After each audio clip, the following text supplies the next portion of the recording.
नमस्कार, नमो नारायण। गीता दैनिक दैनिक के अंदर आज हम प्रवेश कर रहे हैं 155वें दिन में। श्लोक 18 और 19, अध्याय 7, ज्ञान विज्ञान योग। आइए पाठ प्रारंभ करते हैं। उदारः सर्व एवैते ज्ञानी त्वात्मैव मे मतम् आस्थितः स हि युक्तात्मा मामेवानुत्तमां गतिम् बहूनां जन्मनां अन्ते ज्ञानवान् मा प्रपद्यते वासुदेवः सर्वमिति स महात्मा सुदुर्लभ। ये सभी भक्त श्रेष्ठ हैं, किंतु ज्ञानी तो साक्षात मेरा स्वरूप ही है, ऐसा मेरा मत है। क्योंकि वह समाहित चित्त वाला सर्वोत्तम गति अथवा परम प्राप्तव्य स्वरूप मुझ में ही अच्छी प्रकार स्थित है। अनेक जन्मों के अंत के जन्म में ज्ञानवान पुरुष सब कुछ वासुदेव ही है, इस भाव से मुझको बचता है, वह महात्मा अत्यंत दुर्लभ है। भगवान श्री कृष्ण यहाँ पर ज्ञानी के लक्षण बताते हैं और ज्ञानी के लक्षण बताते हुए इन श्लोकों का उन्होंने यहाँ उदारा सर्वैवेति ज्ञानी तात्मैव मे मतम्। तो अनुत्तम गति क्या है? उत्तम गति तो ठीक है, अनुत्तम गति क्या है? तो उत्तर है कि मेरा सगुण स्वरूप भी उत्तम है, परंतु वह अबाधित नहीं है। मेरा शुद्ध स्वरूप अबाधित है, अतः वही अनुत्तम है, उससे श्रेष्ठ और कोई नहीं है। इसी से उस अनुत्तम कहा है, वही ज्ञानियों की गति है। इसीलिए ज्ञानी को अनुत्तम गति कहा है। ज्ञानी को आत्मा इसीलिए कहा है क्योंकि उसमें और मुझ में कोई भेद नहीं है। जल और तरंग के समान तत्वतः हम अभिन्न ही हैं। इसके सिवाय आत्मानंद में दुख का भी सर्वथा अभाव है, क्योंकि इसमें दीनता नहीं रहती। ज्ञानी का अपने इष्ट से नित्य संयोग है, दोनों एक ही हैं। ज्ञानी का अपने इष्ट से नित्य संयोग है। मैं हमेशा कहता हूं कि इष्ट जिसको हम पूछते हैं कि तुम्हारा इष्ट क्या है, तो उस इष्ट से हम हमेशा एकाकार होने का एक अभ्यास करते हैं। कुल से तो कुल देवता कुल देवी जो चल रहे हैं वो ठीक है, लेकिन इष्ट यहाँ हृदय स्व के स्वभाव, स्व के चेष्टाओं से जो पूजा हम करते हैं वो हमारा इष्ट बनता है। दोनों एक ही हैं, अतः ज्ञानी को कभी वियोग का दुख नहीं होता। उपासना में तो संयोग वियोग दोनों ही होते हैं, इसीलिए दुख है। आत्मा को लाना नहीं पड़ता।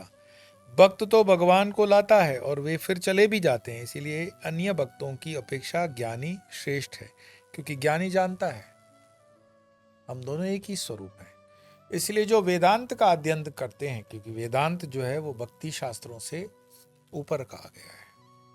वैसे वेदांत को शुष्क भी कहा गया है, ड्राई, क्योंकि वेदांत आपको परम सत्य से आपका परिचय करवा देता है कि अहम ब्रह्मास्मि वाला जो है कि मैं ही ब्रह्म हूं। भक्त ये नहीं कहता है कि मैं ब्रह्म हूं, तो कहता है कि मैं दास हूं, जो कुछ है मेरे भगवान है। भगवान ने यहां भक्त को तो तीन ही माने हैं, क्योंकि ज्ञानी को वो अपना आत्मा कहते हैं। भक्ति के जो तीन प्रकार हैं वो तो ठीक है, लेकिन ज्ञानी उसकी आत्मा है, क्योंकि ज्ञानी तत्वतः रूपेण परमात्मा से एक हो जाता है। बाकी तीन प्रकार के जो उन्होंने भक्त बताए उसमें वो भेद थोड़ा सा अभी भी बना हुआ है। इस प्रकार चार प्रकार के भक्तों का वर्णन करके इस श्लोक में बहुनाम जन्मनाम अन्ते ज्ञानवान माम प्रपद्यते, बहुत जन्मों के पश्चात अंतिम जन्म में ज्ञानी पुरुष सब वासुदेव है, इस प्रकार मुझे जानता है, ऐसा महात्मा बहुत दुर्लभ है। बहुत जन्म का तात्पर्य कम से कम आप कितने जन्म मानते हो? बहुनाम जन्म नाम अंते, कम से कम 3 जन्म। इसके पश्चात अंतिम या चरम जन्म ब्राह्मण का होता है। जब मैं कहूं कि ब्राह्मण का होता है तो उसका मतलब है वो ब्रह्म ज्ञान से युक्त होता है। ब्रह्म ज्ञान से युक्त होने वाला ब्राह्मण होता है, कर्मकांडी ब्राह्मण नहीं होता है। कर्मकांडी करने वाला ब्राह्मण कुल में जन्मता जरूर है, लेकिन उसको ब्रह्म का ज्ञान हो जाए ये जरूरी नहीं है। मैं ऐसे कई कर्मकांडियों से मिला हुआ हूँ, उनको जानता भी हूँ, मैंने उनको पूछा गीता के श्लोक आते हैं, तो बोले नहीं। एक कोई 15वां अध्याय आता है, भोजन का प्रसाद का श्लोक है, बोले नहीं। मैंने फिर पूछा ये स्तोत्र आता है, बोले नहीं।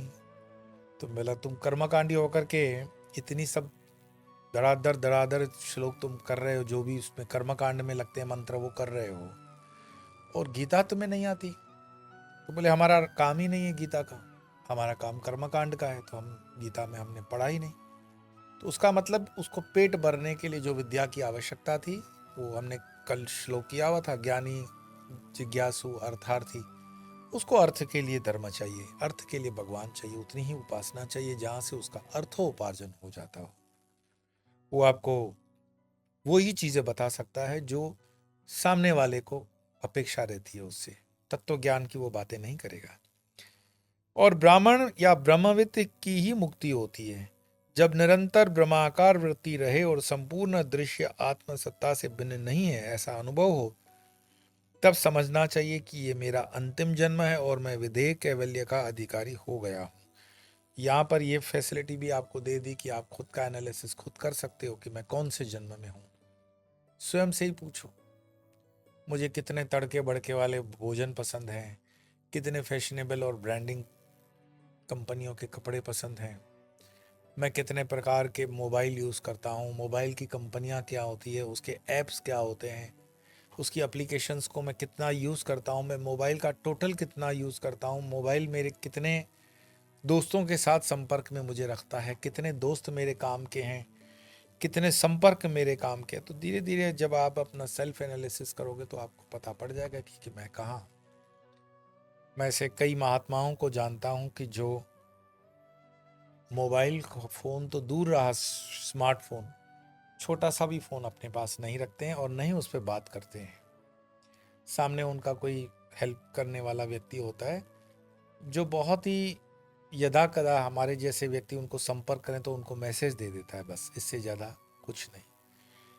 और उनसे जब हम जिज्ञासा करते हैं कि आजकल ज़माना अलग है, आप फ़ोन रखा करें, तो वो कहते हैं कि ये हमारी भक्ति में विघ्न पैदा करेगा, क्योंकि अगर मैंने नंबर लिया तो फिर मैं झूठ बोल करके वो नंबर सबसे शेयर ना करूं, ऐसा हो नहीं सकता। फिर मैं नंबर शेयर करूंगा तो उस पर कॉल आएंगे, फिर उस पर कॉल आएंगे तो दुनिया भर के दुखड़े और सुखड़े आप बताओगे, तो उनमें न जाने मन न भी करे तो भी उलझना पड़ता है। फिर उसका चिंतन में आती है, उस चिंतन की रेखाएं बनती हैं, उन रेखा का मनस के ऊपर प्रभाव पड़ता है।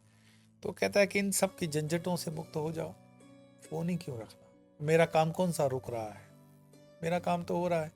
और जिनको मुझसे मिलना है वो आके व्यक्तिगत मिल लेंगे, बाकी फोन पे नहीं मिलते ऐसे महात्मा। तो जिस प्रकार घट मृत्तिका से भिन्न नहीं है, घट मीन्स मटका जो होता है माटी का, वो मट्टी से भिन्न नहीं है, उसी प्रकार तत्ववेता को आत्मा से भिन्न कोई सत्ता नहीं भासती है। तत्ववेता जो रहेगा उसको वो आत्मा और परमात्मा एक आभास होता है। जिस प्रकार घट का नाश होने से घट आकाश महाकाश से भिन्न नहीं है। घट आकाश और महाकाश क्या है, ये वेदांत के टर्मोलॉजी है। ये शब्द चयन वेदांत को जब हम पढ़ाते हैं सीखते हैं तब हम घटाकाश और महाकाश की बात करते हैं कि उस मटकी के अंदर जो आकाश है, आकाश स्पेस भी आप समझ सकते हो कि खाली मटका है तो मटका खाली है, ये थोड़ी मटका खाली है, मटके के अंदर आकाश है। कैसे साबित करोगे? तो कभी आप लोग पानी की बोतल लेते हो पीने वाली, कोल्ड ड्रिंक की भी लेते हो, कोई भी बोतल लेते हो, उसको खाली करते हो, तो जब खाली करते हो तो वो पदार्थ आपके ग्लास में आता है, तो वो बुडुक बुडुक बुडुक जो ग्लास में आता है और डुबुक डुबुक डुबुक जो अंदर जाता है, तो वो अंदर क्या जाता है, वो खाली जगह में उसका आकाश उसको भर लेता है। तो जैसे मटकी के अंदर वो आकाश है तो वो घट आकाश, लेकिन उस घटाकाश का ही वो आकाश महाआकाश के साथ एक ही है, दोनों में कोई अंतर नहीं है। तो घटाकाश और महाकाश से भिन्न नहीं है, उसी प्रकार शरीर का बाध होने पर जीवात्मा ब्रह्म से भिन्न नहीं है। वासुदेव सर्वम कहने का तात्पर्य यह है कि यहाँ जड़ कुछ भी नहीं है, सब कुछ चैतन्य है, सब चेतन है। जैसे कि मिट्टी का ज्ञान होने पर, अनेकों पात्र होने पर भी वे सब मिट्टी है, और मिट्टी से तुम तवा बना लो, मिट्टी से तुम मटका बना लो, मिट्टी से तुम्हें जो बनाना है मिट्टी। यही ज्ञान है और ऐसा जानने वाला ही ज्ञानी भक्त है। यह अनुभव आर्त जिज्ञासु या अर्थार्थी भक्त को नहीं होता, इसीलिए ये दुर्लभ है। वो सिर्फ किसको होता है? ज्ञानी को होगा। महात्मा वही है जिसकी बुद्धि की वृत्ति कभी अनात्मा आकार नहीं होती। ऐसा महात्मा ही अत्यंत दुर्लभ है। शुकदेव, वामदेव, जड़ बढ़त के समान तो कोई विरले ही संत होते हैं।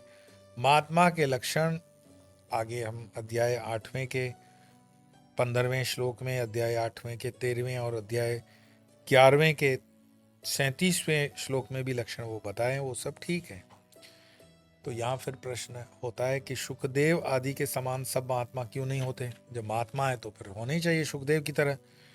तो 15वें श्लोक में भगवान ने कहा ही है कि दुष्कृति और मूढ़ पुरुष मुझे नहीं पा सकते, मेरी माया से उनका ज्ञान नष्ट हो गया है, इसीलिए वे किसी न किसी कामना के वशीभूत होकर इंद्र आदि देवताओं की उपासना में लगे रहते हैं और उनसे अपने अभीष्ट भोग पाकर अपने को उतने से ही कृतकृत्य मान लेते हैं, वो मुझे प्राप्त नहीं कर पाते।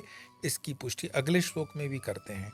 देखो, महात्मा का मतलब ये है कि गेरुआ ले लिया, पर गेरुआ ले लिया इसका मतलब ये नहीं है कि परमात्मा पा लिया। वो झंझटों में उलझेगा, गादी के झंझट में उलझेगा, गुरु गादी को पकड़ेगा, पैसों को पकड़ेगा, प्रतिष्ठा को पकड़ेगा, मान सम्मान को पकड़ेगा, प्रणामी के एनवलप्स को पकड़ेगा, और कहीं गुरु भाई उसकी गादी के लिए खतरनाक साबित ना हो जाए तो उनके पैर काटने की तैयारी करेगा। सारे को कर्म करेगा, गेरुआ के अंदर करेगा। वो सारे संत जो गेरुआ पहनते हैं वो कोई ज्ञानी है, ऐसा बिल्कुल मत समझना। ज्ञानी विरला होता है, और जो विरला होता है वो निर्लिप्त हो जाएगा। संत बोलेंगे आपको कि नहीं, इससे अच्छा है मैं कुत्ता हो जाऊं, गादीपति न बनूं, और वो दो दो गादियों के गादीपति बैठ करके बने रहेंगे। मैं ऐसे महात्माओं को जानता हूं जिनके हाथ में 10-10 आश्रम है, और सच्चे महात्मा बेचारे रोटी रोटी को भिक्षा कर रहे हैं। तो यही लक्षण भी है, यही आपको धर्म भी समझना है, यही आपको सत्य भी समझना है। आइए 2 श्लोकों का पाठ करेंगे और वाणी को विराम देंगे। उदारा सर्व एवैते ज्ञानी त्वात्मैव मे मतम् आस्थितः स हि युक्तात्मा मामेवानुत्तमां गतिम् बहूनां जन्मनामन्ते ज्ञानवान् मा प्रपद्यते वासुदेव सर्वमिति स महात्मा सुदुर्लभः। आज इतना ही, कल फिर मिलेंगे, तब तक के लिए नमो नारायण।